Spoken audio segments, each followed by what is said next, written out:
Taylor Swift is Michael Jackson level famous. Now, her fame has hit that stratospheric point, and she is officially the Michael Jackson of ours. I go so far to say that Taylor Swift is even more famous. I'm about to end this man's whole career. Hey yo, sorry I'm late to the party. I was just really enjoying the mollywhopping this dude has been getting over this egregious take. But now I've got the mic, so it's time to ether another delusional Swifty. Now let me preface this by saying that this is in no way meant to disrespect Taylor Swift or her fans. And separate and aside from this guy comparing Michael Jackson to Taylor Swift, there are a lot of missteps he takes in this video that I feel necessary to correct that may not have anything to do with this overall conversation. Case in point, this first point he makes here. She is the highest grossing tour of all time that is going to make her a billionaire. I hate to break it to you, Pat, but no, she's not. A quick Google search will show you that not only is she not the highest grossing tour of all time, but she doesn't even make the top 10. And that's with and without inflation adjustments. And that's a point that I want to make in relation to this conversation about MJ, because right now we're living in a time where inflation is at an all-time high. Concert tickets back in the 80s and 90s don't cost an arm and a leg the way they do now. And that might sound like a good point in Taylor's favor, because it must mean something if people are still willing to pay these egregious ticket prices just to see her. But given the fact that nowadays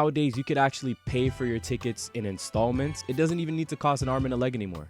Just 4 fingers. Not to mention that we live in the age of the internet where there's ticket reselling sites like SeatGeek, who is a proud sponsor of mine, by the way. Use code DJANAI for $20 off your first purchase. Oh, and also I guess while doing research for your little video, you kind of glossed over the fact that Beyonce is also projected to gross not $1, but $2 billion with her tour. I don't care what anybody says, Taylor Swift is no Beyonce. Unlike other artists who have accumulated massive riches like Rihanna or Ariana Grande from selling product, Taylor has made her billion just by her music sales. Now here's kind of where you shot yourself in the foot here, and it's not even in relation to the comparison to Michael Jackson, but your point about Taylor Swift in general. While being able to amass riches and success solely off of one thing, in Taylor's case music, is fine and everything, one could argue that being able to venture out into different markets outside the one that you're prominently known for makes your star shine much brighter. So the Selena Gomez's and the Rihannas of the world actually make themselves much more famous by being able to expand their reach and hitting different demographics. And that's much more impressive, because that means that not only will people buy your product because your name is on it, but if the product is good, then the people who more than likely have never heard you sing a single note or act a single role will also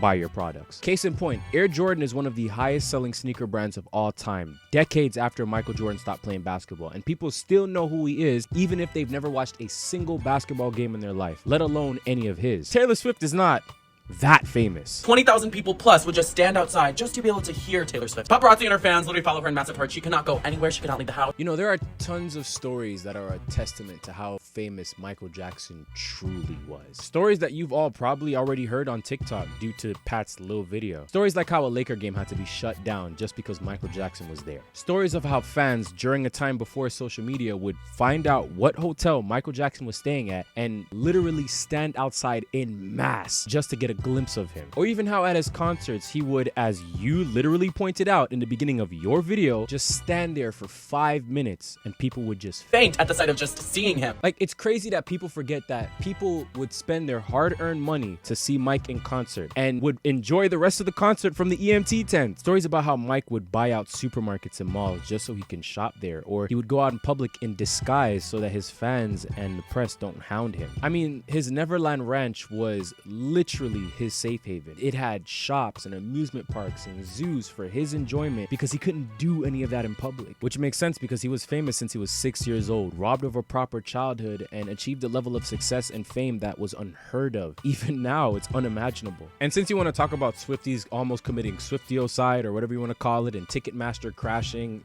how about this little tidbit of information? In June of 1989, a heavy rock band by the name of Tang Dynasty was playing a show in the Jilin province of China. For some reason, the band was billed as Michael Jackson's backup band, and once the audience realized that Michael Jackson wasn't actually at the show, they burned down the ticket booth.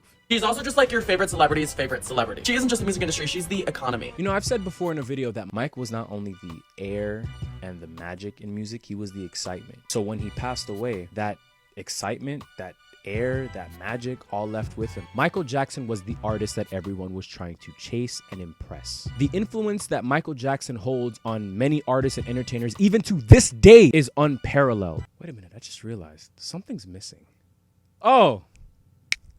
That's more like it. As I was saying, I'm not gonna sit here and name all the artists and entertainers who patterned themselves after Mike, was influenced by Mike, or at one time was dubbed as the next Michael Jackson. That video is coming soon. I mean, you can point them out in the industry. Can you point out anybody who was influenced by or is trying to copy or emulate Taylor Swift? Don't worry, I'll wait. But the fact that even you chose to use Michael Jackson as the measuring stick and the standard to even hold Taylor Swift to surely is a testament to that. Not only that, but Michael Jackson had an impact in music that even Taylor Swift could look at and be like, I can't top that. In 1983, when black artists weren't in MTV's heavy rotation, it was the music video for Michael Jackson's Billie Jean that changed that, which then opened the doors for other black artists to be prominently featured on MTV and then had a lasting effect on the network going into the 90s and the 2000s, before reality TV shows started to take over MTV and it became a shell of its former self. This man influenced Celine Dion to learn English so that she can become the iconic megastar that she is today. Did you know that he was the only black artist playing on white radio stations in South Africa during the days of apartheid? Did you know that the development of the city of Dinamarca in Brazil is partially credited to Michael Jackson going there to shoot the video for They Don't Care About Us? Hell, ask the Japanese folk about Michael Jackson. That is what worldwide impact and stardom looks like. Taylor Swift does not have that like Michael Jackson did. She's won Album of the Year at the Grammys 3 times. She has more American Music Awards than anyone in the history of the world. And this is where you shot yourself in the other foot, because when it comes to awards, it's always a tricky conversation. You can't always gauge who's more successful or who's the better artist or who's more famous based off of trophies. Taylor Swift winning 40 AMAs, 14 more than Mike, which is still impressive, does not make her more successful or even greater than Michael Jackson. But on the flip side, in the same regard, can we really say the same thing about Michael Jackson? Well, considering the fact that Michael Jackson is the most awarded entertainer of all time, and the music that he was awarded for has had a greater impact than many, if not any artist that we've ever seen in music, kind of have to say that you can't say the same thing. Michael Jackson has honors that are a testament to his overall greatness, which includes his impact and his success. US presidents have honored him. The Library of Congress have honored him. He is in various Hall of Fames. He was crowned King Sani of the Agni people in Africa. I mean, you talk about Taylor Swift getting keys to cities as if Mike never got those too. You talk about Taylor Swift getting things named after her as if Mike never got that too. He had a moon crater and a crab named after him. But most importantly, look at the way that he's still celebrated after his death. Because Mike has so many recognizable signatures, like the dance moves, the outfits, the ad-libs, the fact that Thriller is to Halloween the way Mariah Carey is to Christmas, his legacy lives on. I mean, you see these Michael Jackson impersonators out here. The only other dead celebrity that has ever really had that was Elvis. The two of them have this cult of personality that is unparalleled. So in closing, I have to ask this question. How exactly can an artist, an entertainer, an icon of Michael Jackson's caliber, who sold hundreds of millions of records, won more awards than anyone, broke racial and cultural barriers, paved the way and set the standard for many artists and entertainers to follow, transcended nations and generations of people through his timeless music that were game-changing moments in time, and whose success has never been seen before or since, how can that artist somehow be less famous than an artist who's made nothing but the best mediocre music and has reaped the benefits of her white privilege and her safe, low-stakes image that only really speaks to a specific tailor-made audience?